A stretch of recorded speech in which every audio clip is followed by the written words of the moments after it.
क्या लोग आपसे कहते हैं कि आप आलसी हैं? आपको भी ऐसा लगता है कि आप आलसी हैं?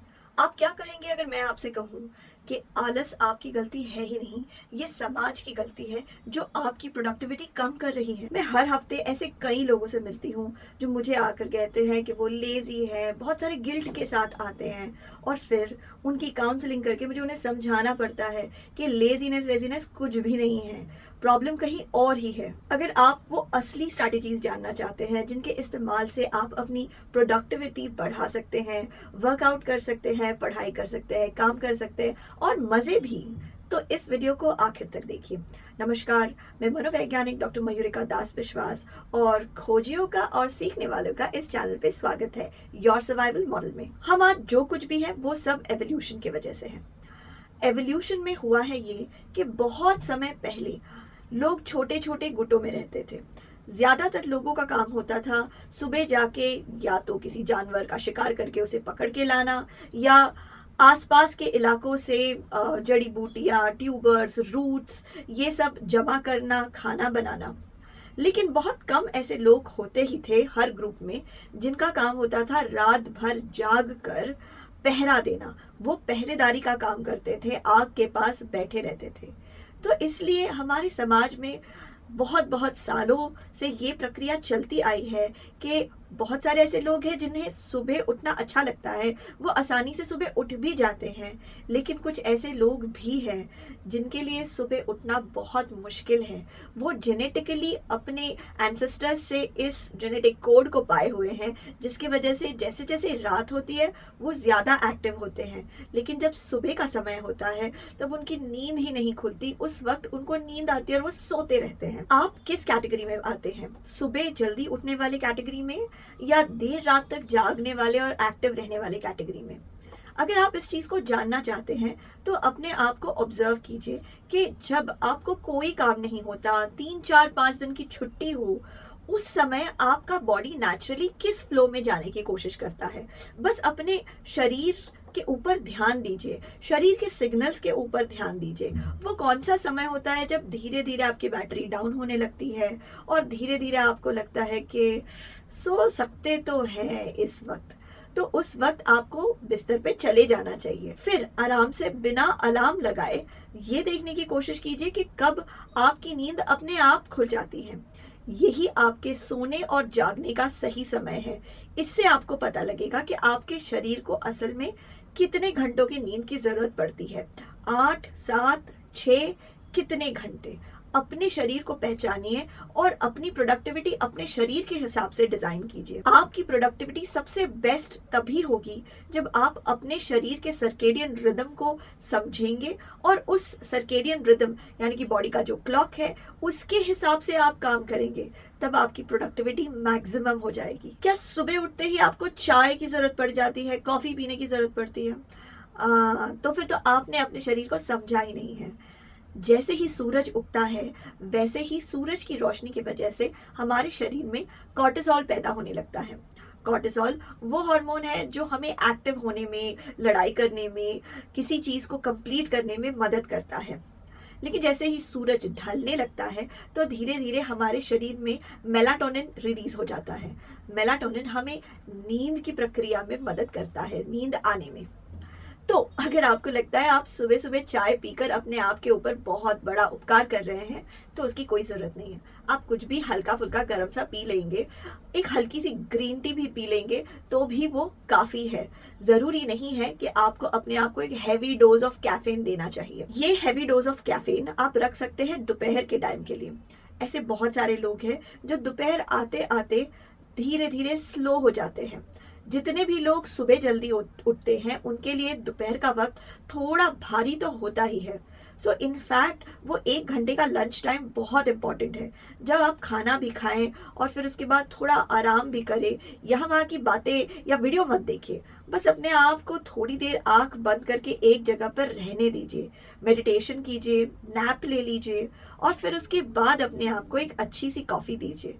इससे आप देखेंगे इमीडिएटली आपकी प्रोडक्टिविटी अचानक से बूस्ट हो गई है लंच के आधे घंटे बाद। अगर सुबह जल्दी उठने के बावजूद रात को आपको नींद आने में प्रॉब्लम होती है तो इस चीज़ का ध्यान रखिए। कि शाम होते होते तो मेलाटोनिन रिलीज होने ही लगेगा। अब आपको ऐसा कुछ करना चाहिए कि शरीर में जो कॉर्टिसोल है उसका असर कम होने लगे। तो यानी कि शाम के बाद थोड़ा इजी स्ट्रेचिंग, इजी योगा और मेडिटेशन फिर से आप अगर इस्तेमाल करेंगे तो आप देखेंगे कि आपका शरीर धीरे धीरे रिलैक्स्ड होता जा रहा है। शाम का ये वक्त कोई अच्छी सी मसाज के लिए भी बहुत अच्छा समय है। तो इन सारे टिप्स का इस्तेमाल करके आप धीरे धीरे अपने शरीर को सोने के लिए तैयार कर सकते हैं। अच्छी नींद आएगी तो दूसरा दिन डेफिनेटली अच्छा और पावर पैक्ड ही होगा। अगर आपका स्केड्यूल आपके बॉडी टाइप के हिसाब से नहीं है तो आपको प्रोडक्टिविटी में बहुत दिक्कत आने वाली है। बहुत समय लोग ऑक्सीटोसिन का इंपॉर्टेंस भी भूल जाते हैं। तो अगर आपको योगा, एक्सरसाइज, मेडिटेशन की ज़रूरत है तो आपको ज़िंदगी में बहुत सारे प्यार की भी ज़रूरत है। ऑक्सीटोसिन वही हार्मोन है जो आपको प्यार महसूस करने में मदद करता है, फीलिंग लव्ड। वो कैसे मिल सकता है? ऑफ कोर्स नंबर 1 है सेक्स। अगर आपका सेक्सुअल पार्टनर है, उनके साथ सेक्सुअल एक्टिविटी में इन्वॉल्व रहना आपको ऑक्सीटोसिन दिलाएगा। लेकिन अगर आप सेक्सुअली एक्टिव नहीं है तो फिर भी आप अपने प्रियजनों को गले लगाकर, अपने पेट्स के साथ खेल के, बच्चों के साथ समय गुजार के, ऐसा करके भी अपने बॉडी को ऑक्सीटोसिन दिला सकते हैं। खुशियां पाने के कई सारे रास्ते हैं दोस्त, रास्तों के लिए दरवाजे खोलो तो सही। देखो, प्रोडक्टिविटी में आपको ये तय करना है कि आप किस तरीके के रनर हैं। क्या आप स्प्रिंट रनर है या मैराथन रनर? स्प्रिंट रनर वो होते हैं जो छोटे से डिस्टेंस को बहुत जल्दी तय करने की कोशिश करते हैं। मैराथन रनर्स वो होते हैं जो बहुत लंबे से डिस्टेंस को तय करने की कोशिश करते हैं, जैसे 6 किलोमीटर, 12 किलोमीटर, 24 किलोमीटर या उससे भी बहुत ज़्यादा। तो आपको ये डिसाइड करना है आप किस तरीके के रनर हैं। अगर आप स्प्रिंट रनर की जैसे प्रोडक्टिविटी बनाना चाहते हैं तो फिर आपको ये याद रखना पड़ेगा कि दिन का ज़्यादातर वक्त आपको आराम करना है और छोटा सा एक ऐसा टाइम होना चाहिए जब आप ज़बरदस्त काम करते हैं। वॉरेन बफे इसी तरीके से काम करते हैं। दिन के ज़्यादातर समय वो आराम करते हैं और ऐसे 4 घंटे होते हैं जब वो बहुत ज़्यादा ज़बरदस्त काम करते हैं, जिसमें वो ज़बरदस्त प्रोडक्टिविटी ले आते हैं।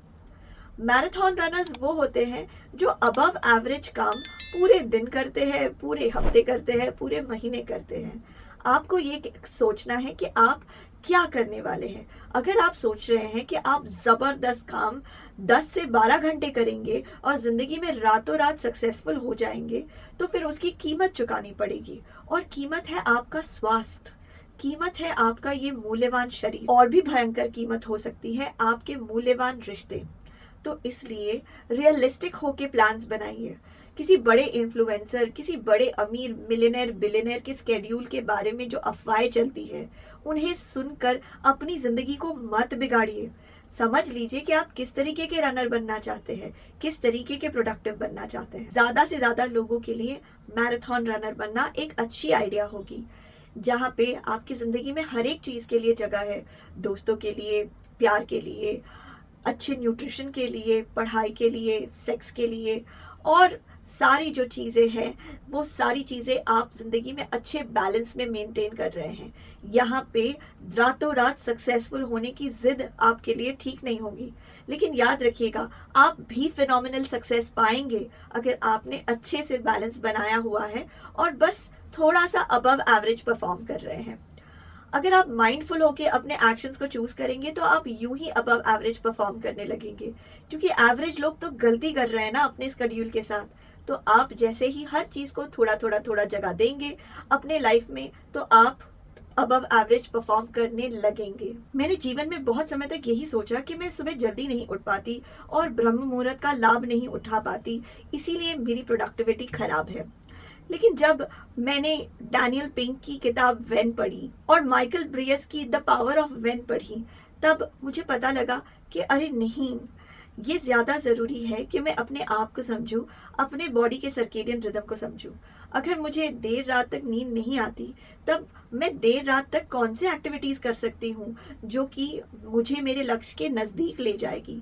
अगर मुझे सुबह एक पर्टिकुलर टाइम को ही नींद टूटती है तो फिर सुबह उठ जाने के बाद मेरे स्केड्यूल में क्या होना चाहिए ताकि मैं अपने आप को हाई प्रोडक्टिविटी रेंज में रख सकूं। देखिए, लगभग हमारी जितनी नींद है, बॉडी कैसे ना कैसे करके वो नींद निकाल ही लेगी।